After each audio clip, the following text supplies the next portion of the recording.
Hey, all my wonderful subscribers. This is my first video for the new year, and I'm so happy to be back.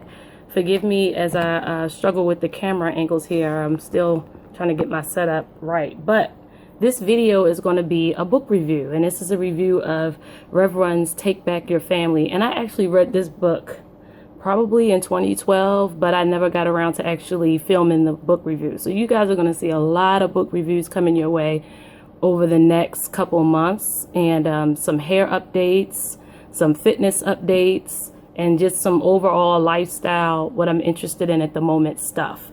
So without further ado, here we go.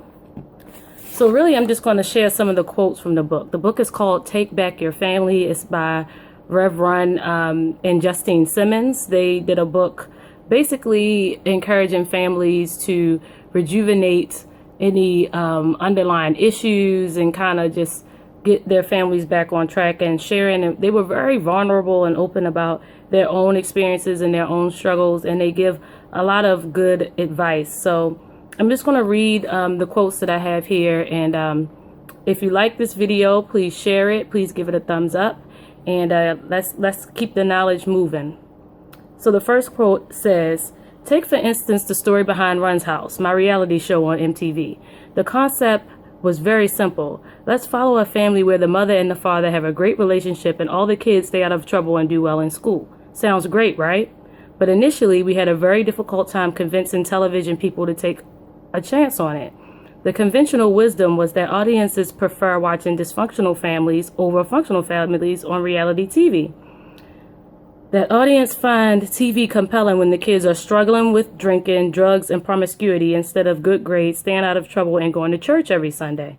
That viewers would be more interested in watching parents who scream and yell at each other than parents who kiss and say, 'I love you' each night before they go to bed." Well, he proved them wrong. We could see, because that show, Run's House, stayed on TV for a long time. The next quote says, "That powerful reaction to Run's House has convinced me that promoting the value of family life is what I was put on this earth to do.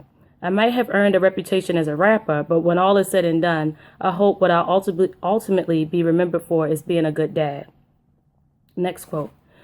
"To remind people that when they put their heart and soul into their family, it's an investment that always pays tremendous dividends." I agree with that. When people really put their energy into their family, you can tell.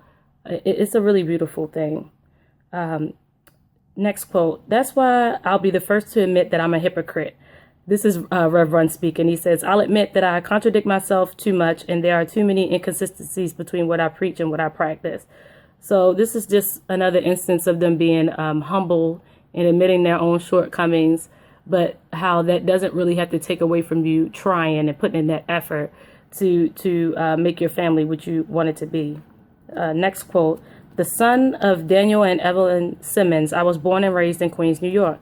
I would describe our situation as lower middle class. My father was a public school administrator, and my mother worked for the New York City Parks Department.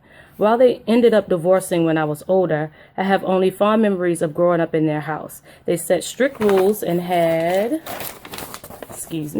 high expectations, but they were also very loving and fair. Most of how I approach being a parent is based on their example." Next quote. "At the end of the day, I don't really care where those people are from and what language they speak or what color their skin is. If a person is positive and kind, then they're always cool with me and my family." I really like that quote. It's a lot of issues, I think we all will admit, with race relations in the media and in life, but good people come from all ethnic groups, and so we have to stay mindful of that, especially in times like we're dealing with right now. Next quote. "If this book can serve any purpose in your life, hopefully it will be as a reminder that there's truly nothing out there that you can't take your family back from. Nothing has a grip so strong that together you and God can't break its hold on your family. Drugs aren't that strong. The TV isn't that strong. The video games aren't that strong. The peer pressure isn't that strong. The TV rappers, the rock stars, and the cover girls aren't that strong. The dudes on the corner aren't that strong. Your family's dysfunctional history isn't that strong. As we've learned firsthand, even death isn't that strong. I really like that quote in particular because he talks about, you know, this outside influences that try to come in and take your family, because it's this life and things are always going to be coming at us, but we can bounce back from anything if that's what we really want to do. If we put the work in and we want it to work, it will. Next quote, because any happiness that we've experienced as a family is rooted in the happiness we've experienced in our marriage. That was a really good quote, I thought, because he talks about how the parents as the head of the family really set the tone for how everybody else interacts with each other. And so they have to always be mindful of what they're portraying to their kids and their family members, because it has long-standing effects. Next quote. In this quote, he's talking about when he first met his wife and how he likes to reminisce on those times. So he says, but while I love reminiscing about those times, I'm also very careful not to depend too heavily on them when it comes to maintaining our current relationship, because a marriage that leans too heavily on old memories probably doesn't have much of a future. Next quote.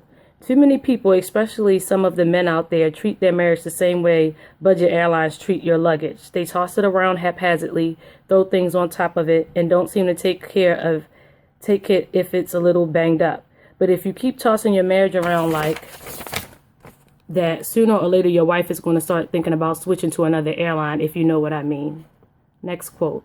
Each time we tie the knot again, he ties the knot with his wife every so many years. And he's saying each time that they tie the knot, it forces me to refocus on our marriage and remember just how blessed I am to have a wife like Justine. It is especially important for me to refocus because, like too many people, I'm sometimes so busy worrying about what might be around the corner that I don't appreciate what I've already been blessed with.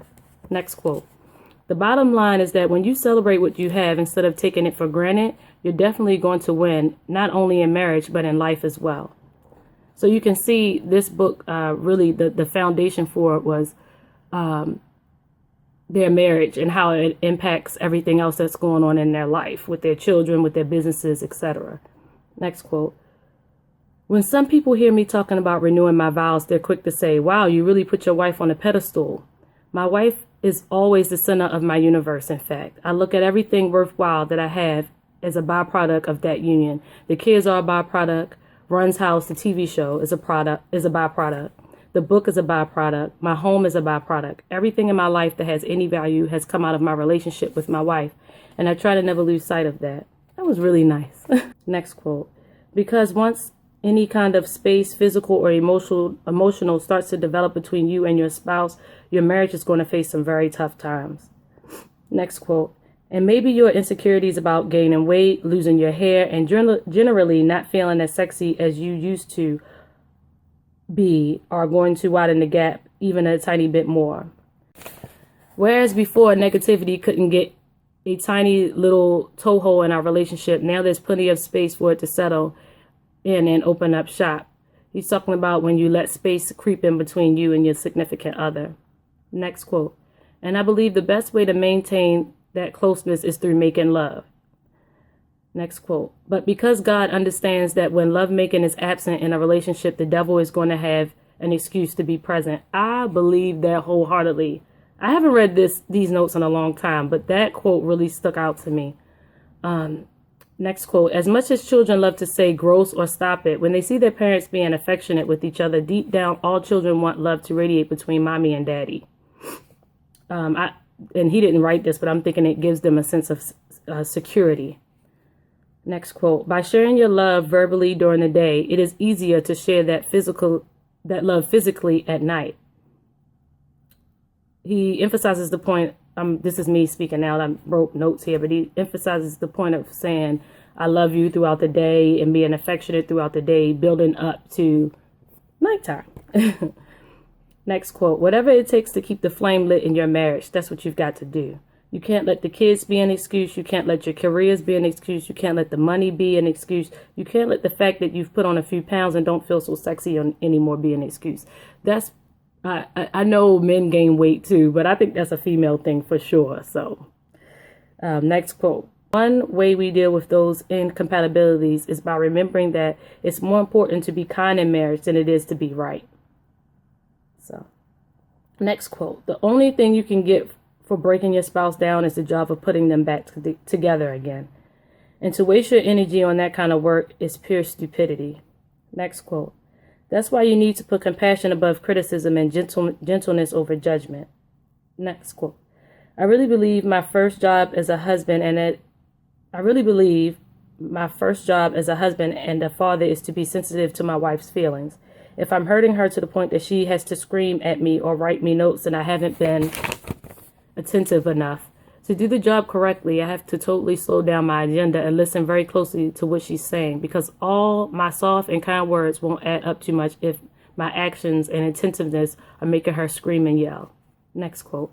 Conversely, if our children constantly hear Justine and me bickering or sense that there's rough water just under our placid surface, and never forget that children are much more perceptive than we often realize, then our credibility will be diminished in their eyes. That's really interesting because kids pick up on everything. And now that I'm older, I'm really sensitive about children, because I remember being young and really understanding relationships in my family from in an adult type of way. I clearly understood the dynamics that were going on. I knew what I didn't like. I knew what I did like. And I think that's why I was single for so long personally, because it's a scary thing, to see these dysfunctional relationships and then, try not to, you don't want to repeat that for yourself.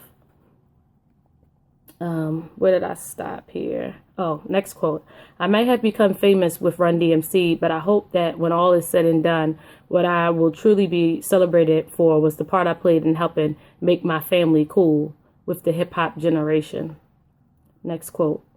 You might enjoy Run's house because of the fancy cars, the pool, or the indoor basketball court, but none of those things really mean a thing.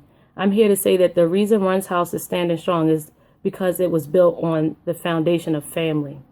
Next quote. This is a quote I think we all have heard a few times. And ego just stands for edging God out. Next quote. Sure, I've put on a few pounds, lost a bit, all of my hair, and I'm probably not as slick as I used to be, but it's all okay because having a family is the coolest thing I've ever done or could ever do. Next quote. And I just want to stop right here and say, Rev Run is divorced. He had 3 children with his first wife, and then he went on to have several more children with his second wife. And it's so beautiful to see how, they've all been able to somehow or another, and I'm sure it was probably really, really tough in the beginning, come together for the sake of the children and really have like a happy, thriving family, even though it's not your typical, stereotypical family where it's just the one set of kids or whatever the case may be. Like, blended families are a really big thing these days. And I read a book about blended families that I'll also come on here and do a review about. So yeah, that was an aside. So next quote. That's the essence of what I really want to promote. Not only to hip hop, but to the entire world. This family thing is hot to death. Let me say it one more time. I've already stuffed my face with all those fancy dishes, people that people think will taste so delicious, but none of them, not flying on Jay-Z's private plane, not having every magazine tell me I'm the greatest, not seeing 20,000 people hold their Adidas up in the air at my command, has tasted as good as sitting down and breaking bread with my family. Wow. I guess, at the end of the day, I guess it all goes back to family. Okay. Next quote. No matter what sort of faith you operate under, an emphasis on family is going to be at the heart of it. That's very true. It doesn't matter if you are a Muslim, or Islamic faith, or a Jehovah's Witness, or, whatever you subscribe to, is always about family. That's like the core of everything. Next quote. Remember, the people who feel weird about giving you hugs are usually the ones who need a hug the most. The teenage boy who's uncomfortable hugging people will turn into a middle-aged man who's uncomfortable hugging people. That is so true. Like, thugs need hugs. I know you guys have seen that quote around, like, thugs need hugs. Okay. I have to shake my head when I hear people say, well, the only reason I'm working these long hours is to support my family. Or I hate to be on the road so much, but I got to keep food on the table. Sorry, but if you really wanted to support your family, you'd find a way to be home more. Wow. Well, that was a read. He read us, didn't he? Then the next quote says, I believe that when someone is constantly away from their family, it's often not because they really have to be away. Instead, it's because they want to be away. A husband who really wants to be home will find a way to be home, no matter what sort of job he has. Similarly, a husband who claims he can't be home probably doesn't want to be home. Okay. Next quote. The state at the pool house. Okay, he's talking about here where the pool house had needed some work done and they hadn't been paying attention to it. But he says, the state that the pool house had fallen into was like an alarm to me, a warning that somehow as a family we must have lost a little bit of our direction. That episode was a reminder that when our thoughts and hearts aren't focused on the right things, the lack of clarity and order will always be reflected in our physical lives. That is so deep. You know, that is, man, that's a word. Okay. And children that are not grateful for what they have been given will always block blessings that might have otherwise come their way. Okay, he's talking about parenting now. Next quote. I'm talking about vices like infidelity and excessive drinking and drugs. Habits that might start simply as ways to pass time, but soon begin to take up so much space in our lives that they ultimately separate us from our families. That's true. Like, you can start out, you go to a place one time, and then next thing you know, you go in there every week. And next thing you know, you go in there several times a week. And next thing you know, that's where you go all the time. And you might enjoy it, but is it giving value to your family? Is it taking away from something in your family that needs to be addressed? Because it sounds to me from looking at this that the most important thing is family. If it's going to take away from family, it needs to be put in moderation. You know, it's not that you can't do it. It's just that you do it in moderation and make sure that your family structure is okay. This is a really good book. Next quote. You don't need another woman to spice up your life. Your family is all the excitement you need. You don't need to smoke a blunt to find some peace. Your family will help you unwind more than weed. Wow. You know, I haven't read through these notes in so many years now, but it's like you kind of have to relearn what you already knew, right? Nothing can drive a wedge between you and your children like the perception that you don't practice what you preach to them. As hard as it can be, we must always try to parent by example. It's critical that you not only address, but correct your own shortcomings if you want to teach your children how to stand tall.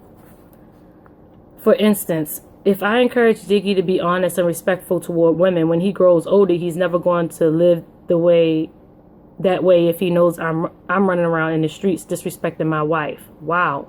Yet if he sees that every day I treat Justine in an honest and respectful manner, he'll eventually absorb that lesson. Because I know a lot of men who, you know, they have relationships, they have marriages and stuff, but, you know, they don't really model good behavior for their children.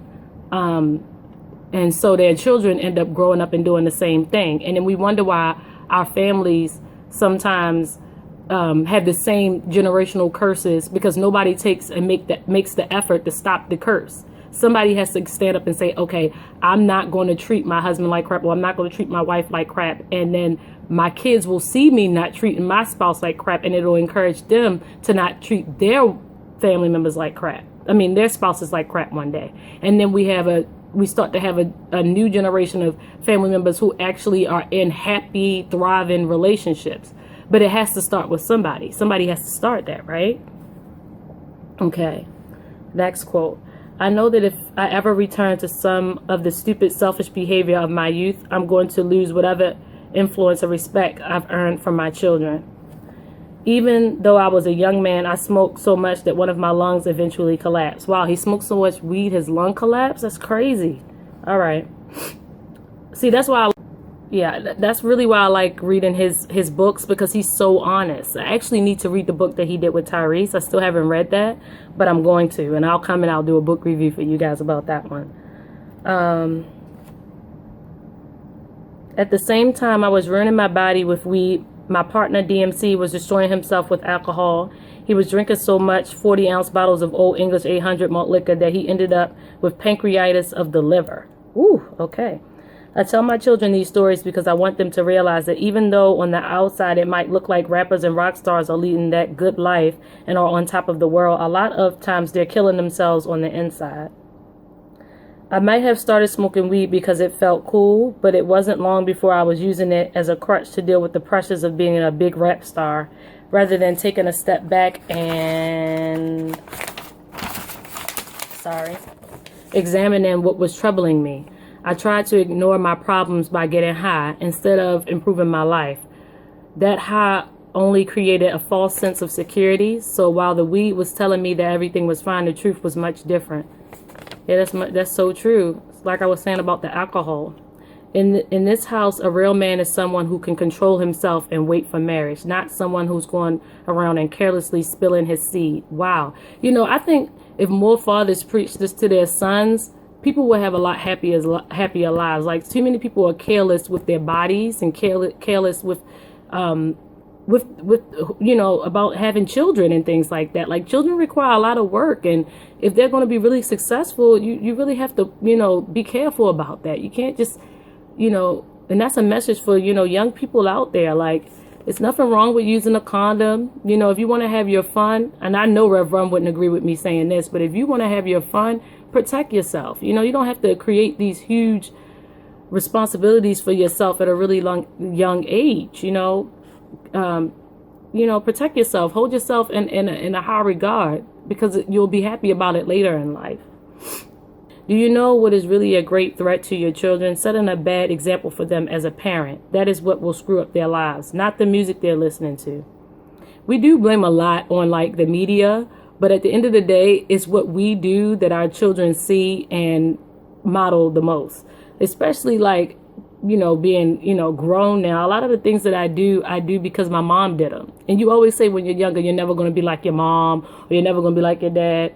I clean like my mom. I pretty much cook like my mom. Most of the things that I do is from my mom, you know. So it's very true. If your children see you getting up and cleaning up a certain day out of the week, or if your children see you working out a certain amount of days of the week to stay healthy, or if your children see these things, then a lot of times they'll pattern these things behind you and not even realize that they're doing it, because you created the habit in them. You created the habit in them. I'm sorry, the video cut off. I'm almost done now. And this is a quote that I'm sure we've all heard many, many, many times before. When you fail to plan, you plan to fail.